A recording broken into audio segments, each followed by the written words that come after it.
ప్రభునందు ప్రియులారా, ప్రభువైన యేసుక్రీస్తు వారి పరిశుద్ధ నామమున మీ అందరికీ నిండు వందనాలు చెల్లిస్తూ ఉన్నాను. దేవుడు మిమ్మల్ని మీ కుటుంబాలను దీవించి ఆశీర్వదించునుగాక.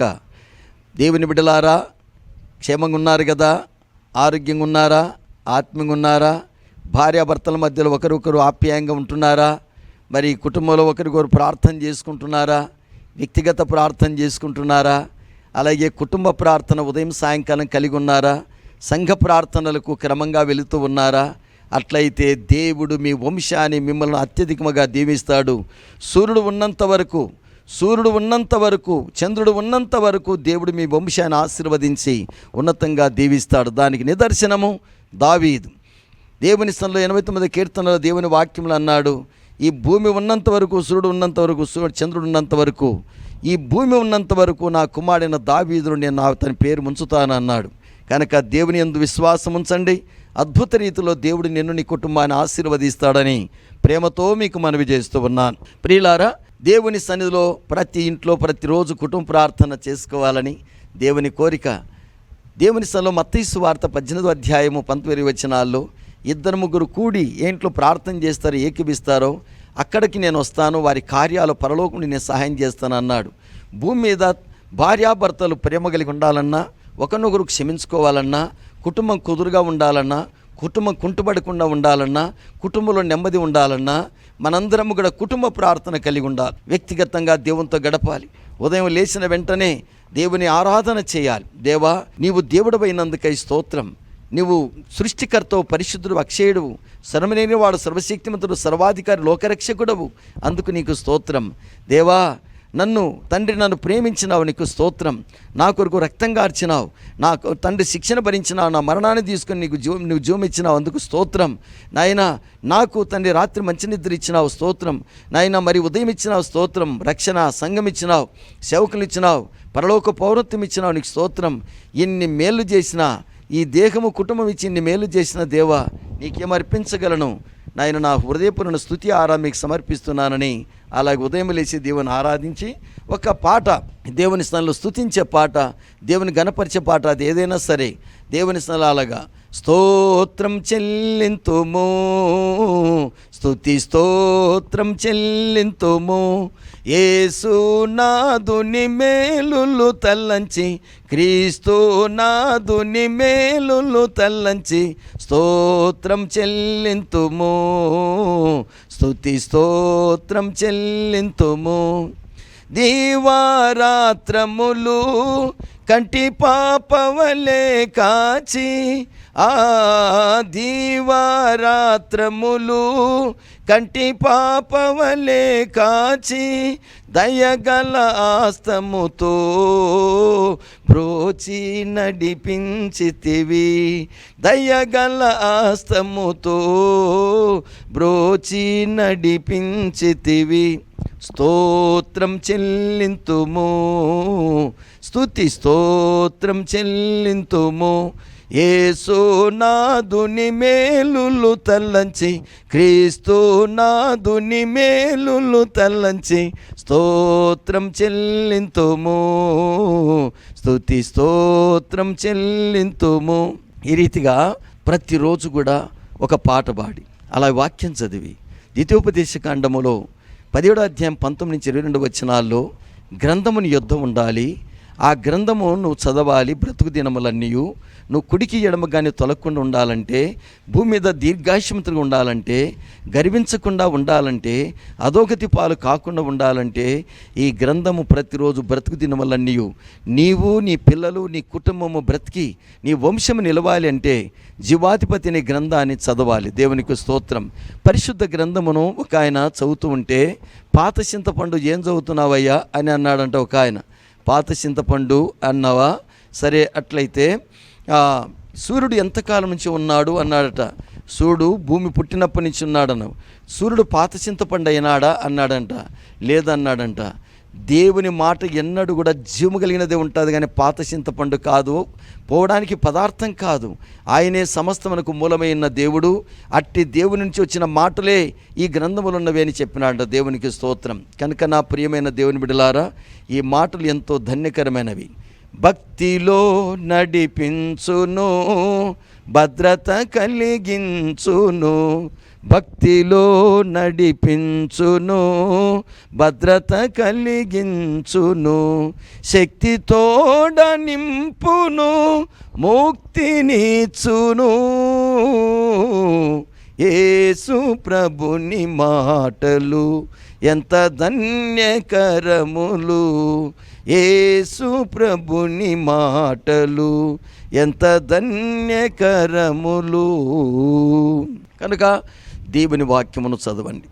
దేవుని వాక్యం చదివిన తర్వాత మీరు చేయవలసినది ఏంటంటే ప్రార్థన చేయండి. దేవా, నిన్న కాపాడినావు, రాత్రి కాపాడినావు, ఈ రోజంతా కూడా నాయనా నా తలంపులు దెబ్బతినకుండా, అపవిత్రం కాకుండా, చూపులు కానీ, నోటి మాటలు కానీ, ఈ శరీరంలో ఏ అవయం కూడా అపవిత్రం కాకుండా సహాయం చేయి.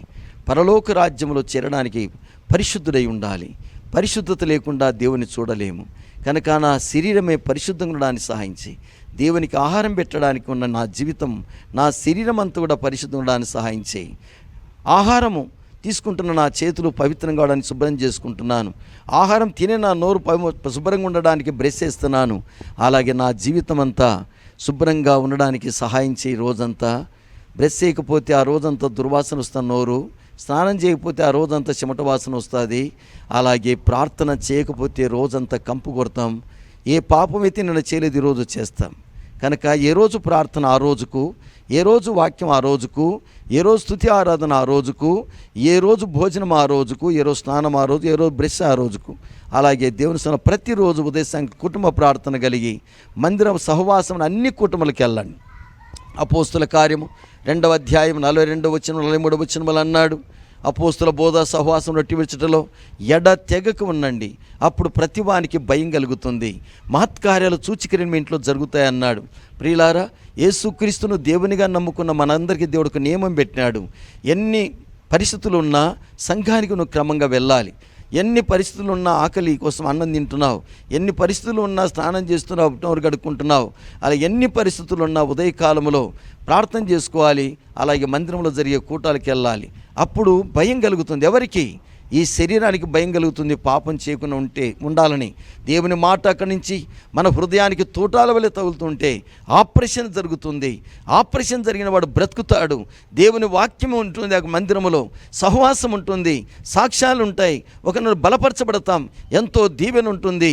అందుకే మనం దేవుని సన్నిధిలో దేవుని బిడలముగా దేవుని మందిరానికి వెళ్ళి దేవుని వాక్యం వినాలి. దేవుని బిడలారా, అక్కడే ముందు ఇక్కడే ముందని చెప్పట్టు వెళ్ళాకండి. దేవుని సన్నిధిలో దేవునికి ఇచ్చిన సంఘంలో నమ్మకంగా ఉండండి. దేవుడు నిన్ను ఆశీర్వదిస్తాడు. అక్కడ నిన్ను ప్రేమించే సంఘం ఇచ్చినాడు. తర్వాత అక్కడ నిన్ను ప్రేమించి అక్కడ నిన్ను ఉండి అక్కడనే పెరిగి పెద్దవాడవి దేవుని సన్నిధిలో ఆత్మీయంగా ఉండి అనేక ఆత్మ రక్షించి అక్కడి నుంచే దేవుని రాజ్యానికి ఎత్తబడు. అప్పుడు దేవుడు నేను దీవించి ఆశీర్వదిస్తాడని ప్రేమతో మనవి చేస్తూ ఉన్నాను. కనుక సంఘ కోడికలు క్రమంగా వెళితే శరీరానికి భయం కలుగుతుంది, పాపం చేయకుండడానికి. లోకానికి భయం కలుగుతుంది, దయ్యానికి భయం కలుగుతుంది దగ్గరికి రావాలంటే. కనుక అన్ని గొప్ప కార్యాలు, మహత్కార్యాలు సూచికని జీవితంలో జరుగుతాయి.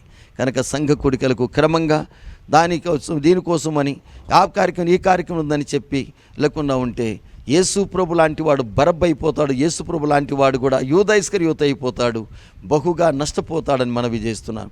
పిచ్చోడవుతాడు, పిచ్చి కుక్క లాంటి వాడవుతాడు. తర్వాత మెంటలోడు తిరిగినట్టు తిరుగుతావు. యేసు ప్రభు మందిరానికి వెళ్లకుండా ఉంటే అంత నష్టపోతావని ప్రేమతో మీకు మనవి చేస్తూ ఉన్నాను. కనుక దేవుని మందిరానికి నమ్మకంగా వెళ్ళి దైవ కృపకు పాత్రలు కావలసినదిగా ప్రేమతో మీకు మనవి చేస్తూ ఉన్నాను. దేవునికి మహిమ ఘనత ప్రభావములు కలుగునుగాక. ఆమె దేవుని సన్నిధిలో ప్రియులారా, ఈరోజు నా సాక్ష్యాన్ని పంచుకోవాలని నేను ఆశపడుతూ ఉన్నాను. ఇలస వలసపోయి పులసగా మారిందంట. ఇలస అనే చేప సముద్రంలో ఉంటుంది. సముద్రంలో ఉన్నటువంటి చేప, అది ఇలస అనే చేప చిన్నగా ఉంటుంది. దాని కంపు ఎక్కువ, నీసు కంపు ఎక్కువ, దాని రేటు తక్కువ, దాన్ని తినువారు కూడా తక్కువ, దాని జోలికి పోయేవారు తక్కువే, దాన్ని పిలిచేవారు కూడా తక్కువే. అయితే ఈ చేప కొద్ది రోజులకు ఈ గోదావరి నది పొంగి ప్రవహించేటప్పుడు ఈ సముద్రంలో చేప గోదావరి నదిలోకి వలసపోతుందట. వలస వెళ్ళినటువంటి చేప అక్కడున్న నదితో సహవాసం చేసి నది నీరు తాగి నదిలో ఉన్న ఆహారం తీసుకొని అప్పుడు దాని పేరు మారుతుందంట, అది పులస అవుతుందట. ఇలస గోదావరి నదిలో వలసపోయి పులసగా మారుతుంది. పులస అయిన తర్వాత దాని సైజు పెరుగుతుంది. దాని టేస్ట్ పెరుగుతుంది, దాని యొక్క రేటు పెరుగుతుంది, దాని తినువారు పెరిగినారు, అది ఇతర దేశాలకు ఎక్స్పోర్ట్ అయిందట. ఇలస వలసపోయినప్పుడు పులసగా మారితే దాని ఖ్యాతి పెరిగింది. అలాగే నేను కూడా ఒక పాపిని, ఈ లోకమనే సముద్రంలో పాపముతో ఉండగా యేసుక్రీస్తు అనే గోదావరి నది లాంటి నదిలోకి నేను వలసపోయినప్పుడు నేను పరిశుద్ధునిగా మార్చబన్నాడు. పాపి ప్రభువులోకి వలసపోతే పరిశుద్ధుడైతాడు. అలాగా పరిశుద్ధునిగా దేవుడు నన్ను తీర్చినాడని మీకు ప్రేమతో మనవి చేస్తూ ఉన్నాను. ప్రియులారా, దేవుని వాక్యము రాయబడింది అపోస్తల కార్యం 1:8 మీరు యూదయ, సమరయ, గలిలయ అలాగే భూదిగంతముల వరకు నాకు సాక్షులై ఉండమన్నాడు. కనుక సాక్ష్యం. యోహాను సువార్త 1:7 అతని మూలముగా అందరూ విశ్వసించున్నట్లు అతడు సాక్షిగా ఉండడానికి సాక్షిగా వచ్చానన్నాడు. కనుక సాక్ష్యం అనేది మనిషిని బ్రతికిస్తుంది. సాక్షి మనుషులను బ్రతికిస్తాడు. కనుక సాక్ష్యం అనేది చాలా గొప్పది. సాక్ష్యమిచ్చేదా మన స్వామి యేసు దేవుడనుచు సాక్ష్యమిచ్చేదా, సాక్ష్యమనగా గనిన వినిన సంగతులను తెలుపుటయే, సాక్ష్యమిచ్చు కొరకు నన్ను స్వామి రక్షించెననుచు సాక్ష్యమిచ్చేదా, మన స్వామి యేసు దేవుడనుచు సాక్ష్యమిచ్చేదా. అవును ప్రియులారా, ఆ మహాదేవుని గురించి సాక్ష్యం ఇవ్వడానికి ఎంత గొప్ప భాగ్యము. దేవునికి స్తోత్రం. ప్రియులారా, నా పేరు బాలయ్య, మేము యాదవులము. యాదవుడు నేను యదవను కాకుండా మాధవుడు మారనివాడు నాకు మారు మనసునిచ్చి నా మార్పు లేని తన రాజ్యానికి నన్ను మలుసుకున్నందుకు మహదానందుడు, పరమాత్ముడు, మహాగణుడు, మహోన్నతుడు, పరిశుద్ధుడు, నిత్యనివాసి, ఆ పరిశుద్ధుడు దీనుల యొద్ద నివాసం చేసి దీనులను ఉజ్జింపజేసి ఆ మహాదేవునికి నిండు నా కృతాభివందనములు నేను చెల్లిస్తూ ఉన్నాను. దేవునికి స్తోత్రం. అటువంటి దేవుని, ఈ మహాదేవుడిని యేసుక్రీస్తును దేవునిగా కలిగినందుకు ఎంతగానో సంతోషిస్తూ ఉన్నాను. దేవునికి స్తోత్రం. ప్రియులారా, మాది కడప జిల్లా జమ్మలమడుగు తాలూకా మైలవరం అనేటువంటి ఆ డ్యాములో ఖాదరాబాద్ అనే ఒక గ్రామం ఉండేది. ఆ గ్రామములో మేము ఉండేవాళ్ళము. అక్కడ డ్యాము ఎత్తిపోయినప్పుడు, ఆ డ్యాము అక్కడ కట్టినప్పుడు మేము అక్కడి నుంచి వెళ్ళవలసిన పరిస్థితి వచ్చింది. మా అబ్బగారు 7 మంది. మా అబ్బగారిది బోర్తిమ్మనపాడు. మా అబ్బగారు చాలా ఉన్నతముగానే ఉండేవారు. 300 జీవాలు మా అబ్బగారికి పంచుకుంటే ముంతలతో పళ్ళతో ₹2 కొలుసుకున్నారు. అలాంటి పరిస్థితుల్లో నుంచి మా జేజీ చనిపోయిన తర్వాత మా అబ్బా అతడు వ్యర్థుడైపోయినాడు. మా నాయన మొత్తము ఆ యొక్క మా అబ్బగారు జీవాలు పోగొట్టుకున్నాడు, గొర్రెలని పోగొట్టుకున్నాడు, ₹2 పోగొట్టుకొని బికారైపోయి పాపం నేర్చుకొని, త్రాగుడు నేర్చుకొని, జూదు నేర్చుకొని పతనం అయిపోయినాడు. ఆ తర్వాత మా నాయన కొంచెం యవనస్తులైన తర్వాత ఈ బోర్తిన్బాడు నుంచి ఇంకొక అబ్బ కూతురు ఖాదరాబాద్కి ఇస్తే అక్కడికి వెళ్ళినారు. అక్కడ 7 సంవత్సరాలు గొర్రె కాసినాడు. 7 సంవత్సరాలు గొర్రె కాస్తే మా అమ్మని ఇచ్చినారు. మా అమ్మకు మేము 5 మందిని పుట్టినాం. 5 మందిని బ్రతికించడానికి మా నాయన ఖాదరాబాద్ నుంచి అంగనూరుపల్లి తీసుకొచ్చినాడు. మళ్ళీ ఖాదరాబాద్ తీసుకెళ్ళినాడు. అక్కడి నుంచి ఆలడ తీసుకెళ్ళినాడు. అక్కడి నుంచి యొక్క పురుతుటూరు దగ్గర ఉండే ఖాదరాబాద్లోకి మళ్ళీ తీసుకెళ్ళి అక్కడి నుంచి మళ్ళీ బింగుండానికి వెళ్ళినాం. అక్కడి నుంచి ఖాదరాబాద్కి వచ్చినాం. ఈ రీతిగా అనేక గ్రామాలు తిప్పినాడు. పిల్లి తన పిల్లను బ్రతికించడానికి 7 ఇళ్ళు తిప్పుతుందట. మా నాయన కూడా మమ్మల్ని బ్రతికించుకోవడానికి అనేక గ్రామాలు తిప్పినాడు. అలాంటి పేదరికం. మా నాయన జీతానికి ఉండి మా అమ్మని చేసుకుంటే, మా నాయనకి మేము 5 మంది పుడితే మా పెద్దనొక ఇంట్లో జీతానికి ఉండేవాడు, మా నడిపినొక ఇంట్లో జీతానికి ఉండేవాడు. ఈ రీతిగా ఉండే పరిస్థితి మాది. ఇలాంటి పరిస్థితుల్లో మేము ఆలగడ్డకు వెళ్ళినాం. కర్నూలు జిల్లా ఆలగడ్డలో మేము కొంత ఒక అర్చన స్థలం తీసుకున్న డాక్టర్ పుల్లారెడ్డి వీధిలో మేము ఉండేవాళ్ళం. అక్కడ కుటుంబంలో పరిస్థితులు బాగలేవు. తర్వాత గొర్రెకు బాగలేదు, మనుషులకు బాగలేదు, అలాగనే పశువులకు కూడా బాగలేదు. పశువులకు గాలికుంట్లు పోసినాయి. తర్వాత గొర్రెకు భయంకర రోగం వచ్చి చనిపోతున్నాయి. మనుషులు కూడా బాగలేదు. మా నాయనకు కడుపు నొప్పి, మా అమ్మకు దగ్గుబూస, అయాస, నాకు టీబీ, భయంకరమైన పరిస్థితులు ఉన్నాయి.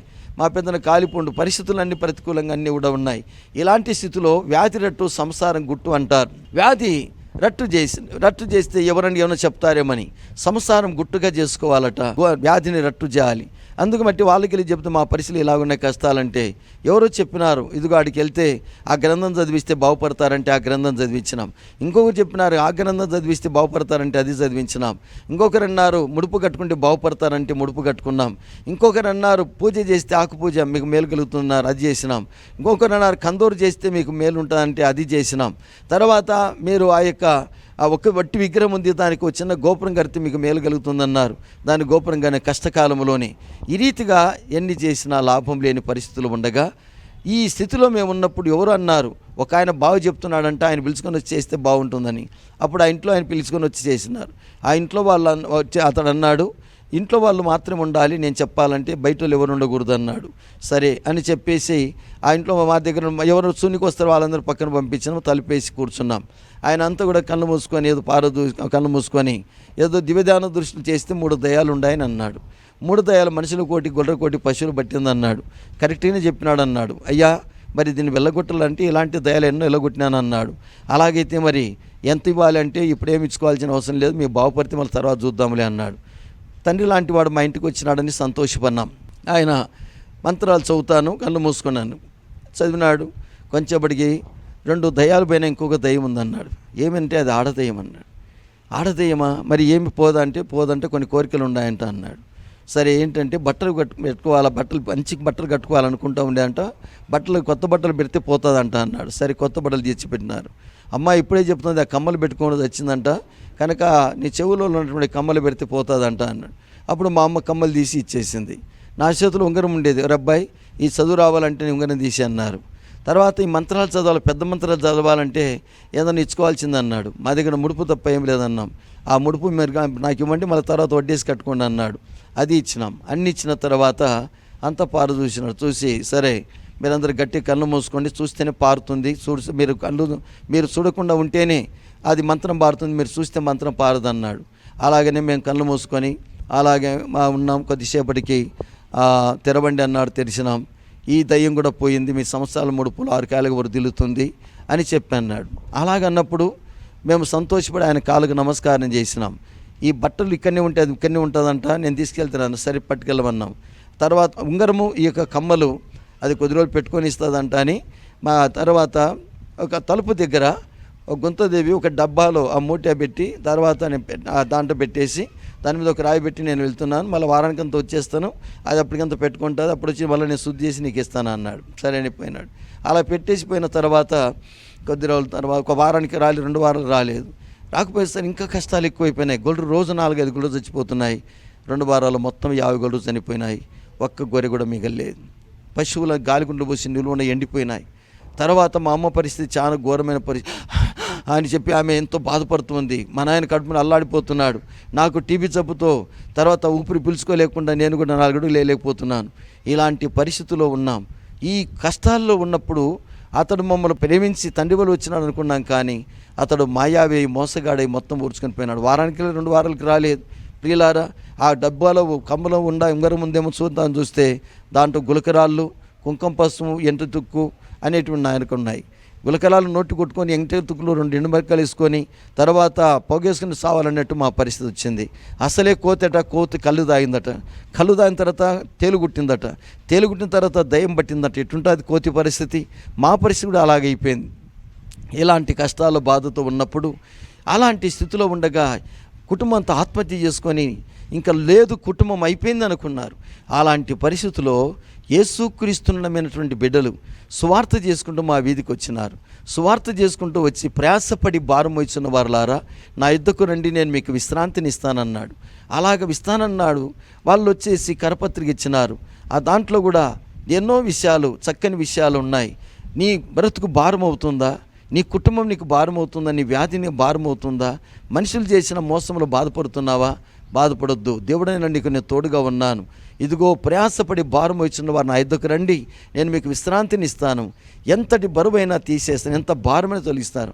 నిరుద్యోగ సమస్యమా, తర్వాత పేదరిక సమస్యనా, అలాగే రోగుల సమస్యలా, ఏ భారమున్నా సరే నా దగ్గర రండి, మీకు బాగా చేస్తానని చక్కని సువార్త వాళ్ళు వీధిలో నిలబడి చెప్తున్నారు, కరపత్రికలు ఇస్తున్నారు.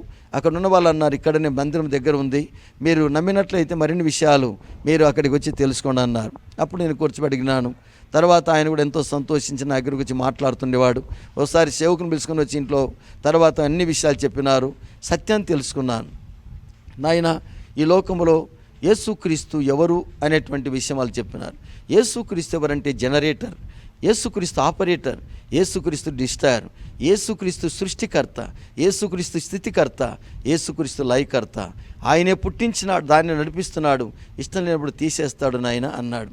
యేసుక్రీస్తు దేవుడు అనడానికి ఇంతమంది దేవుళ్ళు ఉండగా యేసుక్రీస్తు దేవుడు అనడానికి కారణం ఏంటి అని అడిగినాను. యేసుక్రీస్తు దేవుడు అనడానికి 7 కారణాలు ఉన్నాయి నాయన అన్నాడు. 1, ఆయన జన్మలో పాపం లేదు. 2వది, ఆయన జీవితంలో పాపం లేదు. 3వది, ఆయన మాట్లాడినట్లు ప్రపంచంలో ఎవరు మాట్లాడలేదు, ఎందుకంటే ఆయన వాక్యమై ఉన్నాడు గనక. 4వది, ఆయన చేస్తున్న అద్భుతాలు ఎవరు ఎన్నడూ చేయలేదు. 5వది, మానవుని యొక్క పాప పరిహారం కొరకు దేవుడే మానవుడిగా భూమి మీదకి వచ్చి ఆయన మన కొరకు రక్తం గార్చి మన శిక్షను భరించి మనకు బదులుగా ఆయన మరణించిన దేవుడు. అంత మాత్రమే కాదు, 3వ దినం తిరిగి లేచినాడు. అంత మాత్రం కాదు, ఆయన తిరిగి రాబోతున్నాడు. ఈ లక్షణను బట్టి ఆయన దేవుడై ఉన్నాడు అని చెప్పినాడు. ఆ మాటలు విని ఎంతగానో సంతోషపడినాం. కనుక 1982 సంవత్సరం ఈ సత్యాన్ని చాలా రోజులు విని, ఆ తర్వాత 82వ సంవత్సరం ఏప్రిల్ నెల 17వ తారీఖున ఈ యొక్క యేసుక్రీస్తు నామమున బాప్తిసం తీసుకున్నాను. రక్షించబడి దేవుని బడి మార్చబడి కొద్ది రోజుల తర్వాత మారుమనసు పొంది దేవుని బాప్తిసం తీసుకొని మందిరానికి క్రమంగా నడుచుకుంటున్నాను. మందిరానికి క్రమంగా వెళ్ళడం, మందిరంలో దేవుని సన్నిధిలో అందరికంటే ముందు క్రమంగా వెళ్ళడం, అయ్యగారు పాఠ పుస్తకం తీసుకోమంటే తీసుకోవడము, తర్వాత పాట పలానా నంబర్ అంటే పలానా నంబర్ తీసుకోవడము, అలాగే పాట పాడదామంటే రెండోసారి నాతో కలిసి పాడంటే పాడడము, దేవుని స్థలంలో చప్పలు కొట్టమంటే చప్పలు కొట్టడము, ఈ రీతిగా ఆరాధనలో పాల్గొండు. దేవుని స్థలంలో చక్క మోకరించడం, చక్క మోకరించడము ఇలా చేస్తున్నాను. బైబిల్ చదువుకుందామంటే బైబిల్ చేసి చక్కగా అధ్యాయం చదువుకునేవాడిని. మీరు ఇంటికాడ దేవుని వాక్యం చదవండి, దివారాత్రులు ధ్యానించమంటే బైబిల్ వాక్యం చదివేవాని, ఇంటికాడ ధ్యానించేవాని. దేవుని వాక్యం ఆనందించండి, లోకంలో మీరు ఆనందించగలరు. అంతకుముందు సినిమాలు ఎందు ఆనందించేవాని, అంతమంది లోకములో ఆనందించేవాని, కానీ దేవుని వాక్యమునందు ఆనందించడం ప్రారంభించినాను.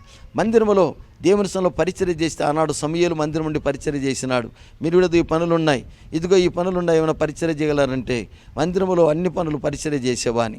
సాపులు ఎత్తేవాని, తర్వాత సాపులు ఎంత కసులు ఉడిచేవాని, తర్వాత బంతి సాపులు వేసి భోజనం పెట్టేవాని. తర్వాత మందిరము ముందర దేవుని సన్నిధిలో ఆ మందిరం ముందర అంతా ఆ యొక్క నీళ్లు చల్లేవాని. తర్వాత దైవ సేవకుల ఇంట్లోనే 2 సంవత్సరాలు నేను కాలేజ్ చదువుతూ ఆ ఇక్కడనే మందిరంలోనే ఉన్నాను. మందిరం నుండి దైవ సేవకులు పరుపులేయడం, చక్కగా నీళ్లు ఇంట్లో పోయడము, తర్వాత మంచాలు ఎత్తడము, సైకిల్ దూర్చడము, పెట్రోల్ మార్క్స్ లైట్ శుభ్రం చేసి పెట్టడము, డ్రమ్ములు అక్కడ అన్నీ కూడా సువార్తకి వెళ్ళిపోతే పట్టణం తయారు చేసుకొని అయ్యగారు సైకిల్ దూర్చడం ఇవన్నీ కూడా చేస్తున్నవాను.